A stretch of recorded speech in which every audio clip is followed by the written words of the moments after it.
అందరికీ నమస్కారం. ఉత్తరాయణం గ్రీష్మ ఋతువు, ఆషాఢమాసం శుక్లపక్షం చతుర్థి ఊపరి పంచమి బుధవారం మఖా నక్షత్రం పూర్తయి పుబ్బా నక్షత్రం ప్రారంభమవుతుంది. అయితే ఈరోజు మంత్రబలంలో స్కందమాతాయై నమః అని జపించాలి. ఈ స్కందమాతను ఎవరైతే భక్తి శ్రద్ధలతో జపిస్తారో వారికి పుత్ర శోకాలు రావు మరియు సత్సంతానం ప్రాప్తిస్తుంది. చిన్నారులు ఈ నామాన్ని జపిస్తే వారికి మంచి బుద్ధులు ప్రాప్తిస్తాయి, ధైర్య సాహసాలు తెలివితేటలు పెరుగుతాయి. పురుషులు ఈ నామాన్ని జపించడం వలన మంచి భార్య మంచి పిల్లలు ప్రాప్తిస్తారు. పెళ్ళైన వారు ఈ నామాన్ని జపిస్తే భార్య పిల్లలు కుటుంబం అంతా సంతోషంగా ఉండే శక్తి స్కందమాత అనుగ్రహిస్తుంది. గుప్త నవరాత్రులలో ఈరోజు 5వ రోజు. ఈరోజు మంత్రబలంలో ఓం స్కందమాతాయై నమః, ఓం స్కందమాతాయై నమః అని జపించాలి.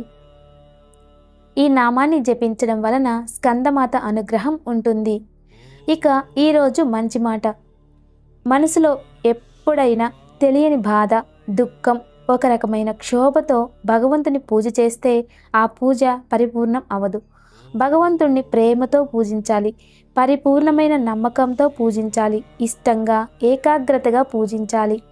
చాలామంది ఎలా చేస్తున్నారంటే, ఉదాహరణకి ఏదైనా పుట్టకి పూజిస్తున్నాం అనుకోండి, పుట్టలో నుండి పాము బయటికి వస్తే దాన్ని చంపేసి పుట్టకి పూజించడం వలన ఏం ఉపయోగం ఉంటుంది కదా.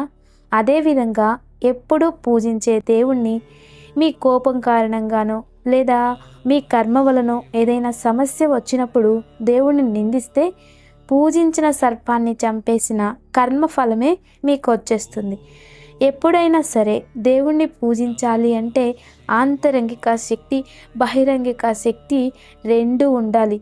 ఆంతరంగిక శక్తి అంటే మనసు మరియు ఆలోచన. బహిరంగ శక్తి అంటే ఏ కర్మని ఆచరిస్తున్నామో అటువంటివి. అంటే నలుగురికి ఉపకారం చేయకుండా ఏ పూజ చేసినా ఫలితం రాదు. అదేవిధంగా మనసులో మంచి ఆలోచనలు, మంచి మార్గము, మంచి శక్తిని ప్రభావితం చేసుకొని పూజిస్తేనే ఆ పూజకి ప్రతిఫలం లభిస్తుంది. ఇది ఆంతరంగికం మరియు బహిరంగం. ఇవి రెండూ లేకుండా ఎన్ని గంటలు పూజ చేసినా ఏ ప్రతిఫలం ఉండదు. దీన్ని ఒక కథ రూపంలో తెలుసుకుందాం. 2 స్నేహితులు ఉంటారు. వారిద్దరూ వేరే ఊరికి వెళ్ళాలని చాలా సంతోషంగా వెళ్తూ ఉంటారు. అక్కడ ఒక దేవాలయం ఉంటుంది. ఆ దేవాలయంలో సాయంత్రం పూజలు భజనలు చేస్తూ ఉంటారనుకుని అక్కడ ప్రసాదం పెడతారు, తిందామని ఒక స్నేహితుడు చెప్తాడు. మరొకడు వద్దు వద్దు, ఇక్కడ సాయంత్రం అయితే నృత్యాలు ఆచరిస్తూ ఉంటారు, అక్కడికి వెళ్దాం అంటాడు. అప్పుడు ఒకడు ఒప్పుకోడు. కావాలంటే నువ్వు వెళ్ళు, నేను ఇక్కడే ఉంటానని చెప్పి ఆ దేవాలయం దగ్గరే ఉండిపోతాడు. అక్కడే ఉండి భజనల్లో పాల్గొని ప్రసాదం తిని తర్వాత అనుకుంటాడు, అరే నేను కూడా వాడితో వెళ్ళుంటే బాగుండేది, అక్కడ నృత్యాలు చూసేవాడిని, ఇంకా రుచికరమైన పదార్థాలు ఉండేవి అని అనుకుంటూ ఉంటాడు. కానీ అక్కడికి వెళ్ళిన నృత్యం చూసే స్నేహితుడు మాత్రం, అరే నేను కూడా దేవాలయం వెళ్ళుంటే బాగుండేది, అక్కడ భజనలు కీర్తనలు పూజలు చూసేవాడిని, ప్రసాదం కూడా తినేవాడిని అనుకుంటూ దేవుడి మీదనే దృష్టి అంతా ఉంచేస్తాడు. ఇలానే ఇద్దరూ ఆలోచిస్తూ ఆ రోజంతా గడిచిపోతుంది. మరుసటి రోజు ఆ స్నేహితులు ఇద్దరూ కలుస్తారు. కలిసి పడవలో ప్రయాణం చేస్తూ మాట్లాడుకుంటారు. అప్పుడు మొదటివాడు అడుగుతాడు, అరే నిన్న నువ్వు వెళ్ళావు కదా, నృత్యాన్ని చూసావు కదా, ఏమేం చూసావు అని అడుగుతాడు. అప్పుడు వాడు అంటాడు, ఏముంది మామూలుగానే రోజు చూసే నృత్యాలే అని చెప్తాడు. మరి నువ్వేం చూసావు, దేవాలయానికి వెళ్ళావు కదా, నువ్వేం చూసావని అడుగుతాడు. అప్పుడు దేవాలయంలో ఉన్న స్నేహితుడు, భజనలు మామూలే, ప్రసాదం కూడా మామూలే, అంతా మామూలే అని అలా కామన్గా మాట్లాడుకుంటూ ఉంటారు. కానీ ఇక్కడ దృష్టి అక్కడ, అక్కడ దృష్టి ఇక్కడ ఉంటుంది. అలానే ముందుకెళ్తూ ఉంటే అనుకోకుండా ఒక సుడిగుండం ఏర్పడి వారిద్దరూ చనిపోతారు.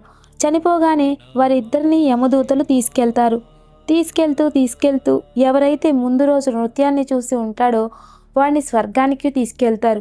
ఎవరైతే దేవాలయానికి వెళ్ళారో వాడిని నరకం వైపు తీసుకెళ్తారు. అప్పుడు ఆ స్నేహితుడు అడుగుతాడు, నన్నేంటి నరకం వైపు తీసుకెళ్తున్నారు, నా స్నేహితుని స్వర్గం వైపు తీసుకెళ్తున్నారేంటి అని. అప్పుడు దూతలు ఇలా తెలియజేస్తారు, నిన్న నీ స్నేహితుడు అక్కడ ఉన్న అతని దృష్టి మొత్తం దేవాలయం, దేవుడు, భజనలు, ప్రసాదం వీటిపైనే ఉంది. అతని శరీరం మాత్రమే అక్కడ ఉంది. కానీ నిన్న నువ్వు దేవాలయంలోనే కూర్చున్నావు, కానీ నీ మనసు మొత్తం నృత్యం చుట్టూనే తిరుగుతుంది. నీ శరీరం మాత్రమే దేవాలయంలో ఉంది అని తెలియచేస్తారు. కాబట్టి మనం అందరం కూడా తీర్థయాత్రలు చేసిన, దేవాలయానికి వెళ్ళిన, పూజలు చేసిన మన దృష్టి, ఏకాగ్రత మొత్తం మనం దేనికోసమైతే వెళ్ళామో దాని మీదే ఉండాలి. శారీరకంగా, మానసికంగా ఆలోచనలు అన్నీ కూడా భగవంతుని దగ్గరే కేంద్రీకరించాలి. అప్పుడు మాత్రమే ఆ పుణ్యఫలాన్ని అనుభవించగలుగుతాము.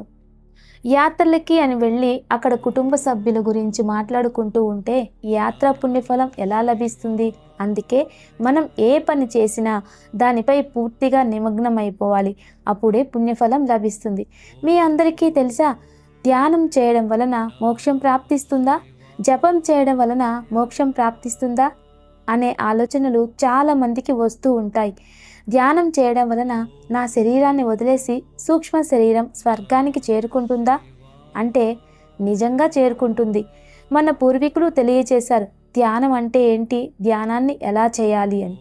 అంతర్గత శక్తి, బహిర్గత శక్తితో ఎప్పుడైతే మనం ధ్యానం చేస్తామో అప్పుడు మనకి ఆత్మజ్ఞానం ప్రాప్తిస్తుంది. ఎప్పుడైతే మనకి ఆత్మజ్ఞానం ప్రాప్తిస్తుందో అప్పుడు ఖచ్చితంగా మోక్ష మార్గాన్ని ఎన్నుకోగలుగుతాం. ఎప్పుడైతే మీరు కుటుంబం, బంధాలు, ఆస్తులు, ఆశలు ఇవన్నీ పెట్టుకొని ఎంత ధ్యానం చేసినా మోక్ష మార్గాన్ని కానీ లేదా ఆత్మజ్ఞానాన్ని కానీ పొందలేరు. అందువలన ఇంట్లో పూజించేవారైనా సరే మరియు దేవాలయంలో పూజించేవారైనా సరే ఎవరైనా పరిపూర్ణంగా భగవంతుని నమ్మి విశ్వాసంతో, ఏకాగ్రతతో భగవంతునితో సమయాన్ని గడపడం వలన ఖచ్చితంగా మనసు ప్రశాంతత అనిపిస్తుంది. మరియు మీరు దేనితో అయితే మీ జీవితంలో అభివృద్ధిని కోరుకుంటున్నారో దానిలో మీరు ఖచ్చితంగా అభివృద్ధి చెందుతారు. ఇక ఈరోజు దివ్య పూజ. గుప్త నవరాత్రులలో రేపు కాత్యాయని దేవిని పూజిస్తారు.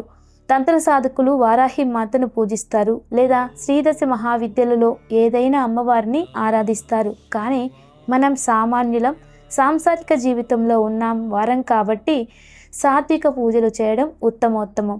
మన భగవంతుని దగ్గరకు చేరుకోవాలంటే జ్ఞాన మార్గం ఉంది, భక్తి మార్గము ఉంది. కానీ సాత్వికమైన పూజలతో వచ్చే శక్తి మహాద్భుతమైనది. ఈ శక్తి చాలా గొప్పగా ఉంటుంది. దీనితో మన మనసుని, మన శరీరాన్ని, మన చుట్టూ ఉన్న వాతావరణాన్ని కూడా పరిశుభ్రం చేసుకోవచ్చు. రేపు ఎవరైతే కాత్యాయని దేవిని పూజిస్తారో వివాహం లేని వారికి వివాహం ప్రాప్తిస్తుంది. అంతేకాకుండా రేపు కాత్యాయని దేవి నామస్మరణ చేయడం వలన భార్యాభర్తల సఖ్యత ఉంటుంది, వీరి మధ్య ప్రేమ పెరుగుతుంది. కాబట్టి అందరూ కూడా కాత్యాయని దేవిని పూజించి కాత్యాయని దేవి అయి నమో నమః అని మంత్రపుష్పాన్ని సమర్పించాలి. ఈ పూజ అంతా కూడా గుప్త నవరాత్రులు ఆచరించే వారందరూ కూడా ఆచరించండి. ఇక మామూలుగా రేపు గురువారం పంచమి కలిసి వచ్చింది, గురు పంచమి.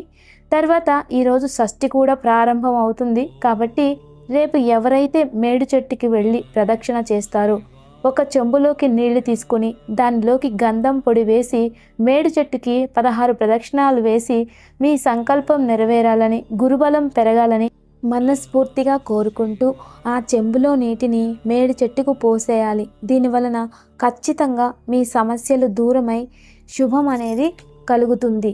ఈరోజు మేడి చెట్టు కింద కూర్చొని గురునామాన్ని ధ్యానం చేయడం మంచిది. మనం ఎప్పుడైతే చెట్ల కింద కూర్చొని ధ్యానం చేస్తూ ఉంటామో మన మెదడులోని బీటా తరంగాలు మరియు గామా తరంగాలు ఒకటై ఒక దివ్యశక్తిని ఉత్పత్తి చేస్తాయి. ఇవి మన శరీరంలోని అవయవాలకి కావలసిన శక్తిని, ప్రాణవాయువుని అందిస్తాయి. ప్రాణవాయువు అధికంగా ఉన్నప్పుడు మనిషి ఆరోగ్యంగా ఉంటాడు. పూర్వంలో రావి చెట్టు కింద, మర్రి చెట్టు కింద, ఇక కల్పవృక్షాల క్రింద కూర్చొని ఎక్కువగా ధ్యానం చేసేవారు. కాబట్టి దీని వలనే మోక్షం ప్రాప్తిస్తుంది. ఇక ఈరోజు వాస్తు పరిహారం. చాలామంది ఇళ్లల్లో ఒకరోజు పూజ చేస్తారు, మరో వారం రోజులు అసలు దీపం కూడా వెలిగించరు. కనీసం దేవుని దగ్గర ఉన్న పుష్పాలను కూడా బయటికి తీయరు.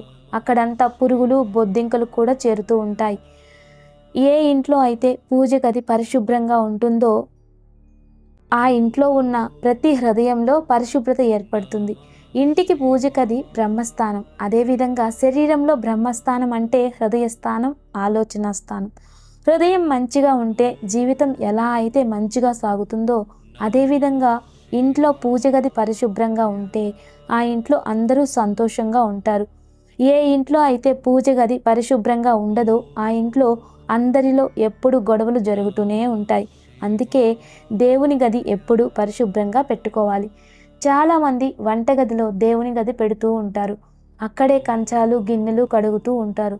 ఆ నీళ్ళని ఎగిరి దేవుడి గదిపైన పడుతూ ఉంటే ఎలా ఉంటుందో చూడండి. అందుకే వీలైనంత వరకు హ్యాండ్ వాష్ గిన్నెలు కడిగే పక్కన దేవుని గది ఏర్పాటు చేసుకోకపోవడం మంచిది. ఇది కొంచెం గమనించుకోవాలి.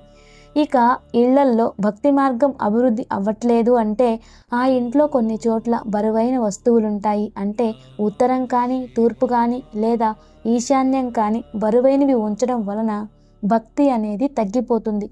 ఎప్పుడైనా దక్షిణం గోడకి ఎక్కువ బరువు పెట్టుకోవాలి. ఉత్తరంలో గాలి వెలుతురు నడవడానికి వీలుండాలి. ఇలా ఉంటే ఆ ఇంట్లో వాస్తు బాగుందని అర్థం. అయితే ప్రతిరోజు శ్రీవాస్తు యంత్రం గురించి చెబుతూనే ఉన్నారు.